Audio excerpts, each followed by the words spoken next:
Hey guys, it's Samia here from Signal by Sony, a show all about Sony's games, gadgets, and entertainment. Now, some of you might be in the market for a more mobile laptop, something like a 13-inch. Now, we know it's tough for you to wrap your head around all the options out there, especially if you're not really a hardcore Mac or PC user. Right, so we want to help you make a good buying decision. So what we have here right now are two good laptops to compare. We've got the Sony Vaio S Series and the latest MacBook Pro. These are both the baseline models. Now, both are great brands, but we're going to get into some of the differences.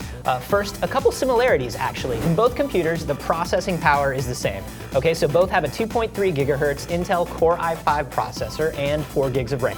They're both about the same thickness, at a little under an inch thick. So how does the Vaio S differ from the MacBook Pro? Well, the Vaio is over half a pound lighter, so this is 3.8 pounds, and the MacBook Pro is 4.4 pounds, which doesn't sound like a huge difference until you are carrying it around all day. Not fun. Not fun.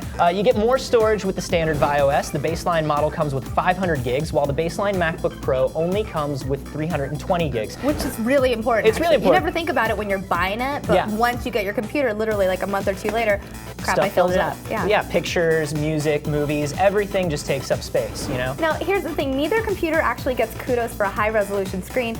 However, the Vaio is slightly higher at 1366 by 768 versus the MacBook Pro at 1280 by 800. So it's slightly better when you're watching movies to use a Vaio. Well, yeah, absolutely. And you've got, you know, the more widescreen aspect ratio. It's kind of like being in a movie theater, sort of. It's as close to being in a movie theater as you can be with a 13-inch screen. Now, the Vaio S is actually easier on your wallet as well. The MacBook Pro starts at around $1,200, while the Vaio is under $1,000. It's basically more than $200 less. Now, both the computers have similar battery life, but here's the thing. With the Vaio, you can actually buy an extended sheet battery for about $150. And when you use that, you're actually doubling the Vaio battery life with the sheet battery and making it up to about 15 hours. Which is awesome, like if you're on a trip or if you just are on the go all the time and you don't know if you're going to be able to get to an outlet. 15 hours is awesome. It's a lot of hours. And now here's the thing. When you buy the sheet battery and the Vaio S, it's still cheaper than buying the baseline MacBook Pro. Now, we should be upfront that it does add a little more weight to your machine. With the sheet battery attached, you're looking at something that's a little more than 5 pounds.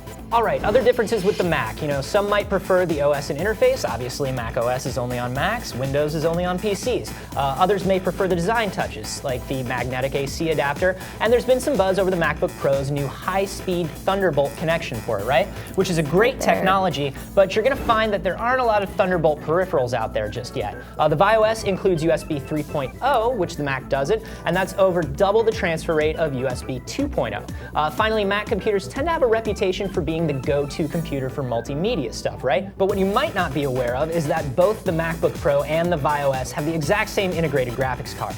So Sony took it a step further by building what's called hybrid graphics. So this means in addition to the integrated graphics card in the computer, the Vaio S lets you switch to a separate dedicated graphics card with a processor specifically designed to handle high-end tasks like 3D gaming. We wanted to put Sony's graphics system to the test, so to do that, we actually gave the Vaio S to a professional graphic designer who's also a die-hard Mac user to see how well it performed in doing her day-to-day tasks. Hey, I'm Stephanie Chu, and I am Revision 3's creative director, and I've been here at Revision 3 for about 3.5 years now. Every day I work on our website, our show releases, and everything visual that you see on revision3.com. I usually use a beast of a MacBook Pro. It's 17 inches big, and it gets the job done. First thing I do in the mornings, come in, launch up Photoshop. I also use Illustrator on a daily basis. My initial impression when I received this Sony Vaio S Series computer was that it is slick looking. A lot of times on my MacBook, I get a little lag, especially when I'm running multiple programs at one time. And I found that the Vaio was actually pretty snappy and there wasn't too much lag in scaling graphics or rendering graphics, so that's pretty good.